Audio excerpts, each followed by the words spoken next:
Gentlemen,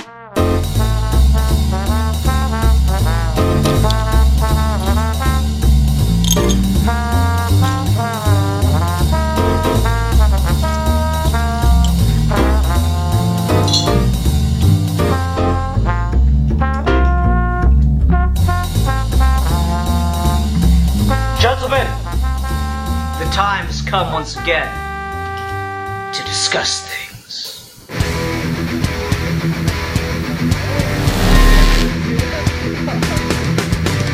Hello, my name is Dr. Able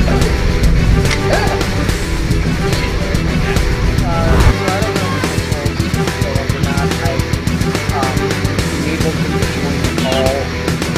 Keep an eye on the Skype like messages. You guys can go ahead and get started. Yep. Okay, cool. Hi everyone, welcome to this episode of Geeky Gentlemen. I am Sid Part 2. Joining me today is Deadpoolzilla and Photogirl8909. Hey. Hi. God, welcome to the show of awkward silences that is the Geeky Gentleman Doctor Who reviews. Damn it, doing videos with my girlfriend is going to be kind of a pain because she's going to sit here and, like, beat me up and pester me the whole time. Hey. So more or less, it's going to be like John Lennon and Yoko Ono.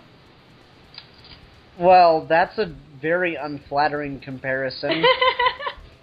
And, like, I'm a little offended and upset. Which was Yoko? Wow, that was kind of like a mean-ass thing to say, Hey, actually. you have actually said worse to me. Yeah, but you deserve it. Anyway. And you don't? No, I don't. I am perfect in every way and am a gift to the world. Sure you do, love. Sure you do. See? Someone's confirmed it. Yay! Anyway, so this week we'll be discussing the latest episode of Doctor Who, at least so far. We might be behind, I don't know. I'll post this literally the second I get it edited. So we're probably getting 2 episodes this weekend from Geeky Gentlemen, so I hope you guys enjoy that. But anyway, we're discussing the episode Listen. Latest episode in Doctor Who. This is 5th or 4th? 4th, okay. 4th episode of Doctor Who, Series 8, which, I guess I'm gonna give my first, I'm gonna give a thought I've had just about the series so far on the whole, and, kind of get that as the ball rolling here. I've actually been really surprised how much Series 8 feels like its own completely independent thing and very fresh. It doesn't... I really did not expect that, because I remember everyone was saying Moffat should probably walk away with Smith, and I was with that, not because I don't like what Moffat does or anything, but it makes sense that with the Doctor leaving, you have the showrunner leave, so that when the new Doctor comes on, it's completely different, and I like that approach. And but I was surprised how fresh this all feels with Capaldi. Yeah, and even though I have some misgivings about this episode, I'll go into it when we get to it. Capaldi consistently just remains the best thing in every episode. Uh-huh. I agree. It does feel like a total reboot to me, now I think about it. Mm-hmm. But yeah, like, I think that's a pretty good thing. I think Moffat kind of heard the cries for him to leave and decided to... He's not changing his shtick, but he's certainly, you know, going with something that feels very different from Smith's run, which is really cool. Alright, so let's go ahead and get into the episode itself. We'll go with Haley and I first. So, I really enjoyed this. I thought it was incredibly well done. It's very minimalistic, so I was very impressed by that. And this hit every note for me in just the right way. There's the fun time travel stuff, there was great character stuff with the Doctor, there was some good humor here and there. This one really worked for me. How about you, Haley? I thought thought it was a great episode. It just reminded me of my childhood a little bit and childhood fears. And I really enjoyed how centered it was around Clara as well. Mm-hmm.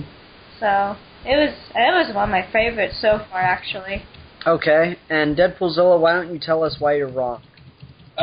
First off, it's totally fine that you think it's a good episode. I personally don't. Now, let me say that I don't hate this. I don't completely have a frothing rage spasm every time I watch this episode. But the more I watch it, the more I kind of see, this isn't a great episode. There are good moments to it, don't get me wrong. There are some, good nuggets of awesomeness in here. But on a whole, I just can't find a good way to like it. Now, let me say again that Capaldi is, again, the best thing in this, is consistently throughout the best thing in this episode. When that opening scene, when he's trying to find the creature with the perfect camouflage, which, by the way, I had a thought come to me about a creature with a perfect camouflage. How does something in the entire universe top a creature that can make you literally forget if you were looking at it a second ago? Or a creature that can literally freeze and turn to stone and only move when you blink. So well, I guess how do you top that? Well, I guess what I'm thinking is you don't know at any point that this creature exists. Well, that's the same thing with the silence. No, but you know that the silence exists when you look at them. Yeah, but then you look away. You can attack the silence when you're looking at them. But the second you look away, it's gone. You forget but you can attack them while you're looking at it. Yeah, that makes sense. And Weeping Angels, you just don't blink while you're looking at it. This is a thing that you do not see, period.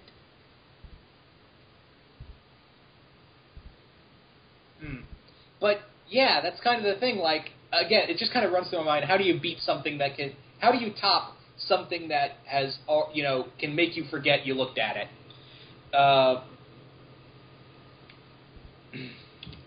Anyway, so the thing with this episode is that my biggest gripe with this episode is Clara.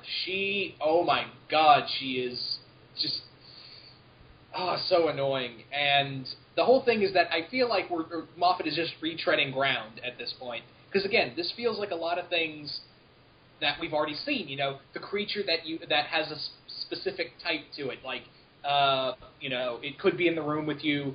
The same thing with, a person's destiny has been molded by the Doctor and his companion. The Doctor's life has been changed by his companion. Which, by the way, that whole final scene just made me go, fuck it.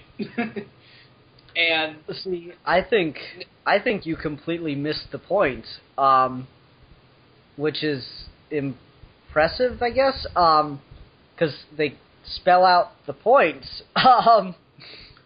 No, I really liked Clara in this. She was doing exactly what I think Clara does, which I don't think we've seen any other assistant do, which is be able to teach the Doctor things consistently. But yeah, that's usually we'll get a chance for an assistant to say something smart, and the Doctor go, "Oh, I'm an idiot," but Clara consistently teaches the Doctor new things, and I really like that about it.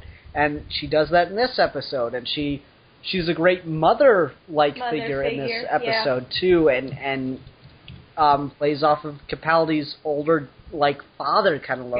He's like grandfather. He's a really awful grandfather. Here's the joke that I had run through my head. It's like Capaldi goes through this whole thing about the monster under your bed that grabs your foot. I just want, I had a bad dream after watching this episode, and I woke up in the middle of the night, and I stepped out of bed, and I felt a hand grab me, and then I just heard, "Get ready for it, laddie." Because, honestly, he's just, describing a, rape, and it's terrifying. Maybe that's it. Maybe this episode, maybe Deadpoolzilla's right, this episode is awful, but Capaldi's just horrifying ability to, frighten me just stuck with me so much. Now let me say this. Again, Capaldi's performance was awesome. How this episode was shot is awesome. I love how it almost feels like an Alfred Hitchcock kind of story. Yeah. But, again, it's that ending that really kind of kills it for me. And I understand that, it was meant to be, maybe it was nothing, but there was clearly something. Did Moffat just forget to tell the director or the cinematographer, there's nothing really there, it's just playing on your fears? Well, here's the thing. I think it's meant to be vague as to whether or not there is something, because that's the whole point of the fear that's being played up on. Well, let me... No, hold on, let me. That's the whole point of what's being played up on, is you know logically that there isn't anything, but what if there is? It's that fear at the back of your head. It's that, hair standing up on end. And that's why I think that there is no monster reveal. And I think that's the thing that stuck with me the most, is that scene with the fucking thing underneath the sheet looking at them is one of the most terrifying things I've ever seen as far as horror on film goes. Because it's so creepy and you have no idea what it is, and you never find out what it was. We never see a monster that was really just a thing under a sheet. No, we never see it, so it's just ultimately that much creepier and scarier. And I think that's the point of the episode, is not to get a monster reveal, so that all the tension and all the creepiness still works just as well, no matter what. And it sticks with you after the episode's done. Yeah, I agree. I think I'd rather have a creature or monster that's active or responsive than one that's not, because that does make it creepier. Mm-hmm. But where it doesn't do anything, it just looks at you. Mm-hmm. Yeah, it moved a little bit, but it was just strange. I mean, I'm one of those people that would want to take the sheet off to figure out what it is. Fuck that. Nope. I would have fucking left the room. But... would have so fucking left the room. Well, get a broom or something and just smack it. Well, I don't know. No. Well, let me say this. There's clearly something there, because when you see the sheet come off, it doesn't look human. You can see a blur of something, and it doesn't look human. And even though, it's supposed to be nothing, it's clearly something it was really just a kid praying. That does not look like a kid. No. Well, as someone that has worked with cameras being out of focus, it could be literally anything. It can be a person. You'd be amazed. Can I say my favorite scene, though? Can I just say my favorite scene in this episode is when Clara is talking to young Danny Pink, and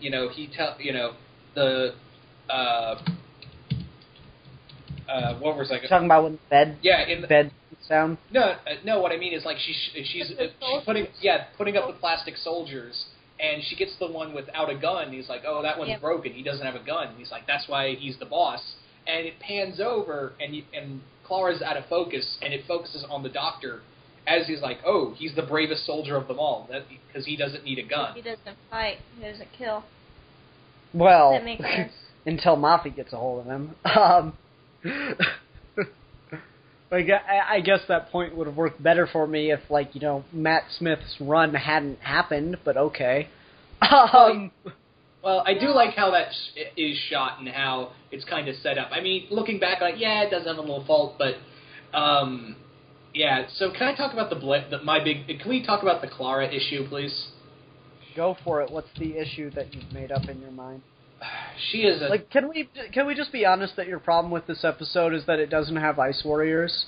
Shut up. Yes, it's totally the fact that it does not have the Ice Warriors in this episode, and that's why I'm really mad. Is she your least favorite companion, or you just don't like some of the episodes with her in it, or... Let me explain. It's not that Clara is a bad companion. She's shown to have some good characteristics throughout episodes. Like last episode, I liked her, and also in Deep Breath and Into the Dalek.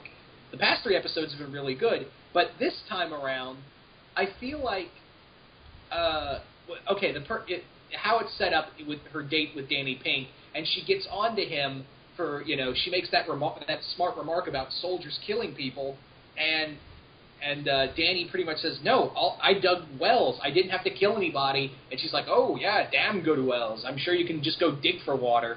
And that's kind of the thing. Like, the media really portrays soldiers as just mindless killing machines, and she really plays into that. And then she gets pissed off at him for him saying, well, people like you just don't understand. Rather than be logical, she acts like a 10-year-old and storms out.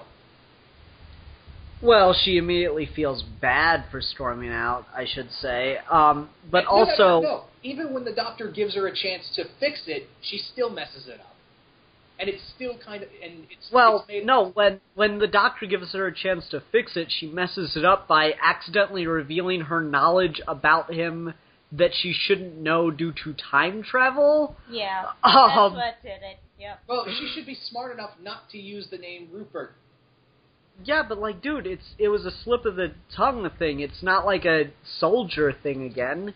She messes it up, and honestly, she makes a slip of the tongue mistake as opposed to like insulting him, and then he takes it like super crazy personally and everything. And then he feels bad about it. Like, I think what it is just they're both clashing personalities more than anything. There's that, but I also think that it's like this level of just fumbling around in the dark, where these two are really interested in each other. They feel like they have some kind of really good chemistry, and I think that they do, but they keep stepping on each other's toes in just the wrong way, and it's really awkward, and they're having trouble, but they do like each other, so they're trying to find a way to make it work, but that's adding to the awkwardness because they don't really know each other yet. And now Clara's just got a giant bombshell dropped in her lap and figures out, oh, Clara can now officially put this guy's name in her phone as future husband and not have to worry about that being awkward later on. No? I'm the only one that found that joke funny? Fine. Let's see how it is. But yeah, the thing is... Maybe you'll be able to remember your points if you don't type. Well, I'm talking to a friend I don't get to meet much. Sorry. Well, I'm helping him with writing a novel, so. How's that novel you're working on? Got some good character interactions. You're gonna shut up right now. Look, the thing is I think the thing with Clara is that she's kind of written inconsistently, just a little bit inconsistently, and I understand that she's supposed to be quick-witted and things like that, but you make her a little too smart-mouth, and that's not a characteristic, that's annoying. And also, I just did not like the idea of her being the one to inspire the Doctor. Although, kudos on giving the little kid William Hartnell styled hair. I did not notice that, but that is actually, now that you say it, yeah, that totally worked. I don't know, I thought the tie-in with the barn was pretty cool, and I like the idea that she inspired the Doctor because she's the only companion that I'd be okay with that doing. Well, let's talk about the War Doctor scene. She didn't even know about the War Doctor until Matt's Doctor introduced her to it, kind of. And the whole barn scene, I was like, you were only in there for 5 seconds. How can you remember what a barn looks like in the dark, mind you? And, yeah, how do you remember all... Well, I'm actually really curious. Did they use the same set? Yeah. Also, from Day of the Doctor? I don't think so. But here's the other thing. How was he able to go into the Doctor's timeline on Gallifrey, if this is supposed to be Gallifrey? Because they...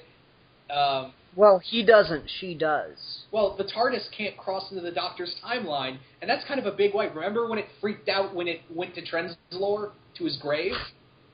Mm-hmm. Shouldn't it have been like, oh, hell no, we're not going here? Yeah, it should have. But I think the contrivance is because it was wired to Clara, it was able to work. Because Clara was the one in charge of it at the time. The line he actually used was, the TARDIS is slave to Clara. So yeah, I guess it's a good point logically, but I figure there's an argument there, since the TARDIS wasn't in control of itself, it was Clara in control of it. Yeah. And she was using literally, like, her mind to land it, as opposed to any switches or anything. Yeah. But, yeah, I'm just kind of like... That's the thing that bothers me. The TARDIS would have freaked out, and even if it was under his control, under Clara's control, it would have been like, no, don't go here. Well, like I said, it was slave to her, so it doesn't have any authority on where to land. Mm. It's completely slave to wherever she happens to be thinking of, and we saw that she has no control over what she thinks of. But let me bring up something else as well. The Doctor, when he says he goes to the end of the universe for the 6th time in this series, I think, I could be wrong, but I know, definitely with Tennant once. When else did they go to the end of the universe? Matt Smith's era. I'm trying to remember the episode. Well, are you thinking of the Neil Gaiman episode? Because they go outside of the universe for that. Yeah, that's it. At the outside of the universe. Eccleston went to the end of the universe. When did Eccleston go to the end of the universe? When the world blew up? No, he went to the end of the world. There's a difference. Well, okay, I'm totally thinking of something else. Sorry.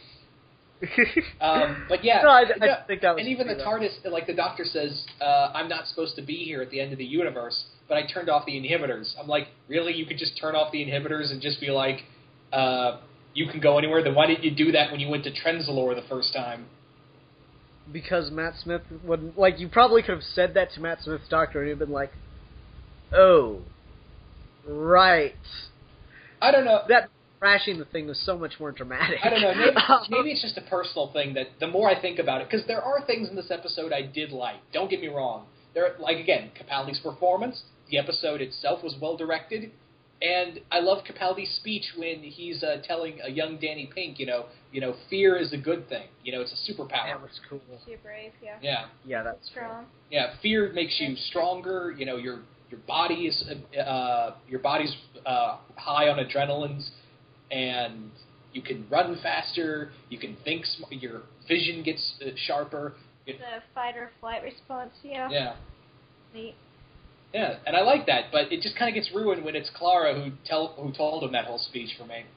I don't know, like... I don't know, I think it's one of those cool little timey-wimey things that Moffat likes so much, of just, you know, where does it all start? And it all starts with him, but it starts with him because he got it from him. Through a third party, which is brilliant. But yeah, I like this stuff with Clara, though. I like Clara giving him the speech and inspiring the Doctor to be the Doctor. I think Clara's the only one it works with, because she's the one that he would never remember.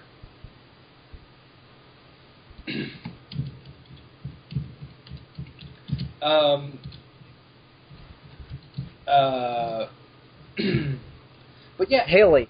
Haley, you talk for a bit. I was thinking about the relationship of Danny, is that his name? Yeah. I forget his name, I don't know why. Rupert. And her. For some reason, it just reminds me of Rose and Mickey. I don't know why. Because it's a white girl and a black man. I don't think that's it. It's just something about those two. It just reminds me of that. I don't know if they're trying to sort of bring that back a little bit, or... Because it is sort of like a reboot with this new Doctor anyways, and... Yeah, I don't know. That's bothering me. Just trying to recapture Eccleston in every way. Yeah. Including with, like, this, you know, consistent building thing in the background, and... Yeah, I guess. Maybe Bad Wolf will finally mean something after all these years. Yeah, I guess that could happen, I suppose. They could go more with the like time traveling girl and the boyfriend that's not. What'd you think of, like, I guess Clara's great grandson? Orson? Yeah. Well, here, Orson's not bad. Well, it's the same actor, but I like it. But here's the one thing. Here's the thing with the whole Orson thing, and it's one scene that just made me go, no one noticed this. when he walks in with the when he walks into the restaurant with the spacesuit, you think someone would have gone, "The fuck is that?" It's a bar. Right? It's a bar late at night. They assumed it was a bat. They think they're matching. Also, did anyone else notice that that's the same suit from the Satan Pit? Yeah, I thought it looked similar. I thought it was the same one that he wore when he was like taking all the pictures throughout time, as the Earth, like throughout the death of the Earth, I guess. Anyway, I don't know. I thought that was a little silly, but it's Doctor Who. It's whatever. It's not. It's supposed to be like very distracting, and it is, and no one reacts to it because no one's going to react to it because it's Doctor Who.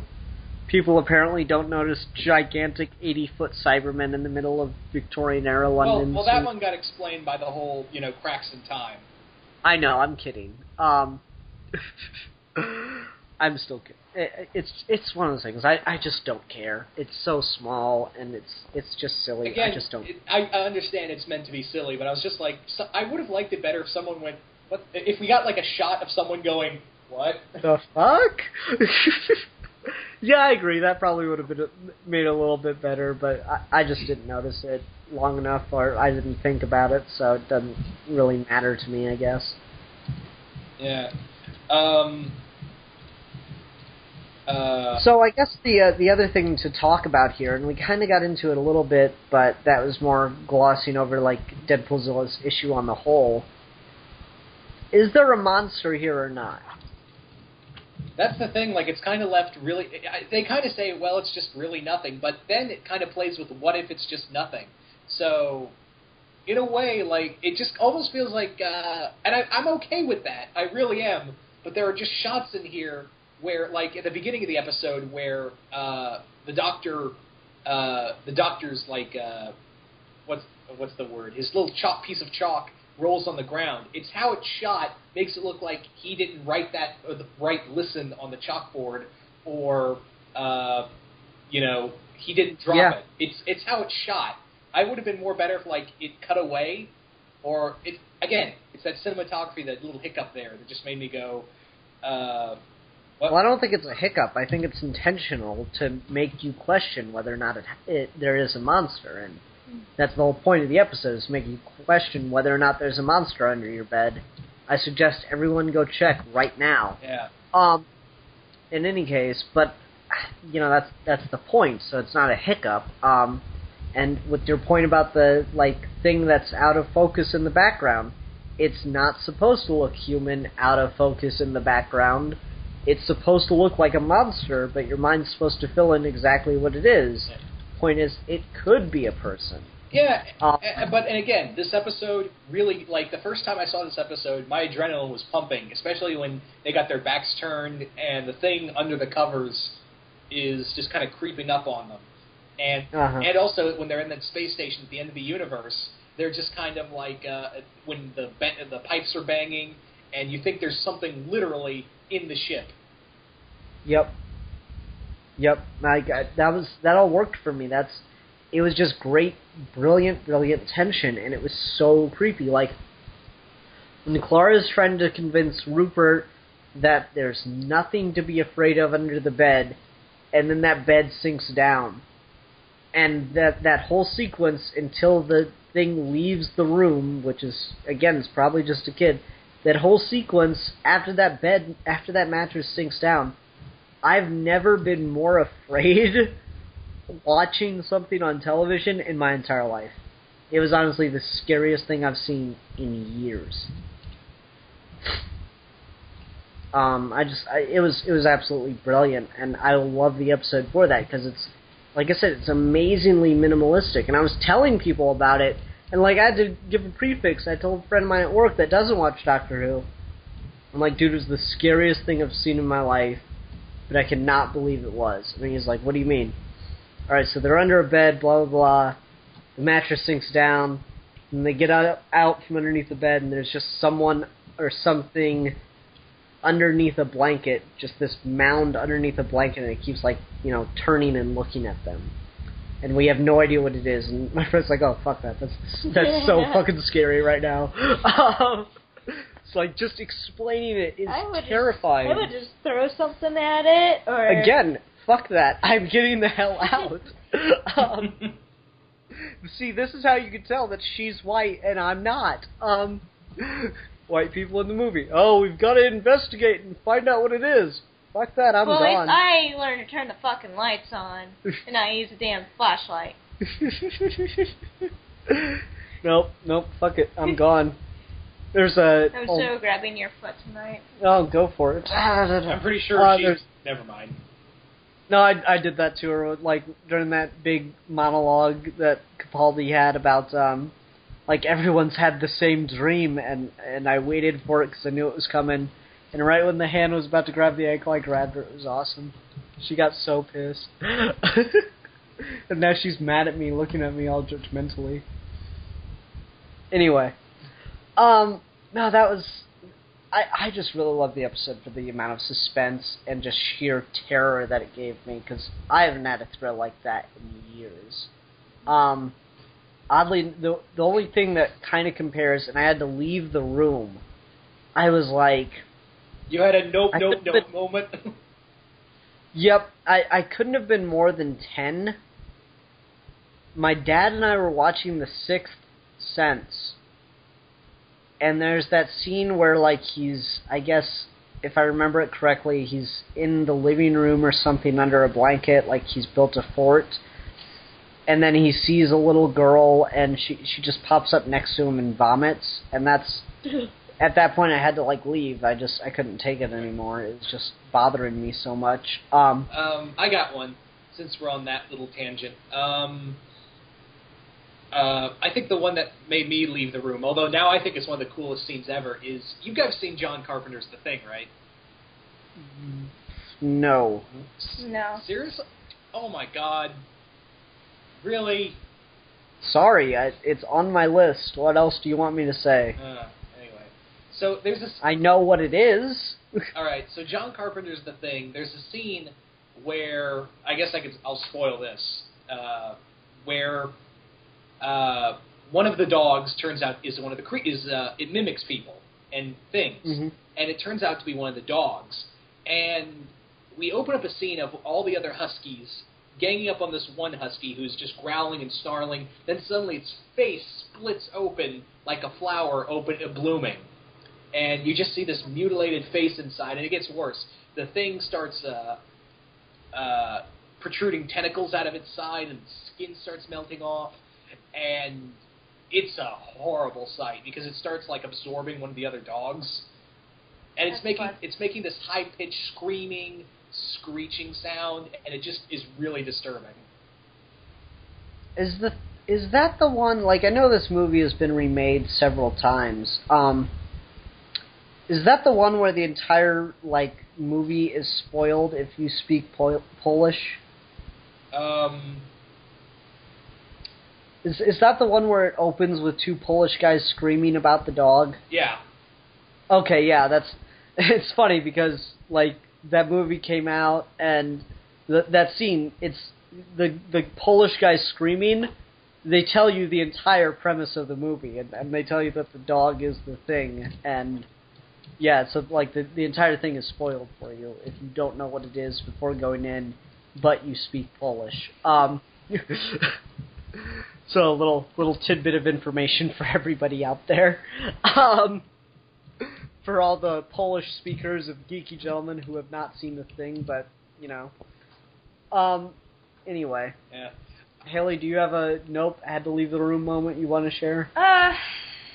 See, I was a pansy as a kid. I did not like horror films or scary movies. The only one I own, honestly, is 1408.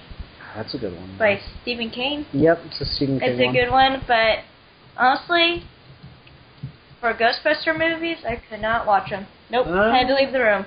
Nope. Yeah, I was that much of a scaredy cat. Especially the one with the demon lady in it. Nope. Oh, you're so sweet.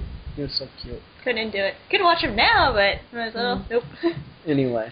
Alright, so let's get back to Listen. Haley, did you want to throw in on whether or not you thought there was a monster? I think think there was, but there wasn't. I don't know. It's confusing to me. I don't know if they're going to try and continue with this idea some point in the series, because it did end a little vaguely. So I'm not sure what it is, if it's a kid, if it's even human creature. I don't know. They could bring it back. I guess it'll be okay if they do. Yeah, because they didn't really defeat whatever it was. So if there is anything in the first place. And I guess that kind of leads into the final point I wanted to make. I'm really glad that this has almost nothing to do with anything else in Doctor Who, and yet has so much to do with Doctor Who. This is a lot like Blink in that way, in that it is really standalone. There's nothing else in current continuity that it connects to. Well, except the War Doctor thing. Which I was about to say, but thanks for cutting in. You sure are a smart one, aren't you? Shut up. Besides that really quick clip of the War Doctor, you really don't need to know anything else about Doctor Who, which I thought was cool. And I like getting to see the War Doctor again. Hopefully they bring John Hurt back to do something before he dies. You know, not to be too negative here, but John Hurt's pretty old. Just saying. Anyway, no, but I really like how standalone this is, and it is, that does help put it up there with Blink, in that you can watch it on its own without having any idea about Doctor Who whatsoever, and it will be just as effective as it was for me, you know, and we keep talking about Capaldi's opening monologue. That was fucking awesome. I like that he just sits in the TARDIS and, like, has arguments and proposes ideas to himself. Yeah. I do like that. Again, Capaldi is the best thing in this episode, and he really sells every scene he's in. Well, let me ask you this. Do you think that you've come around on this episode at all since doing this video? Have I, like, convinced you at all on it, one way or the other? Okay, you've convinced me a little. I'll give you this. I'm still not really hot on the whole Clara inspiring the Doctor. I like the idea of the Doctor rising up by himself. I like that idea more, and it just feels a little cheated for me. And the whole TARDIS thing has just kind of made my mind boggle, of crossing into his own timeline when the Doctor knows he shouldn't, the TARDIS knows he shouldn't do that. But the whole slave to the Matrix thing, slave to the Clara, makes a little more sense. So I'm going to change my vote a little here. Okay. Well, that's a good sign. And, like, I don't know, I only got the chance to watch it, Haley and I only got the chance to watch it the one time, so. But I was really happy with it. This was a really strong episode, and it for me at least, and it is making me think that that Series 8 is going to very good directions, and I'm excited about that. Alright, so next time we'll be doing Time Heist, which should be fun. That sounds like a lot of fun. I'm actually really in, like, a heist and stealing mood. No, stop trying to steal me. Stop it. I really am into a heist and stealing mood right now. My God, this is ridiculous. I'm in that mood right now. I've been watching White Collar, and I've started playing Sly Cooper, and you know, I'm just in that zone right now. I don't blame you. I recently rewatched Assault on Arkham, and I'm like, I want to watch more stuff like this. Yeah, I've got to watch that. Actually, anyway, I'll say this: I don't want to spoil anything for Assault on Arkham, but it's after the past two, Justice League War and Son of Batman. This is probably the best. I enjoyed Son of Batman. So that's a good sign, I guess. Really? Because I thought I am the polar opposite. Well, you're just wrong about things. We keep establishing that. It's like we're just like yin and yang. No, because that means it's like gay sex. Anyway. Anyway, let's go ahead and do a score. Alright, I'm going to give this 5 out of 5 terrifying children underneath blankets. Seriously, if that was a kid, that kid has some serious boundary issues. Yeah. That's probably like future Ted Bundy right there.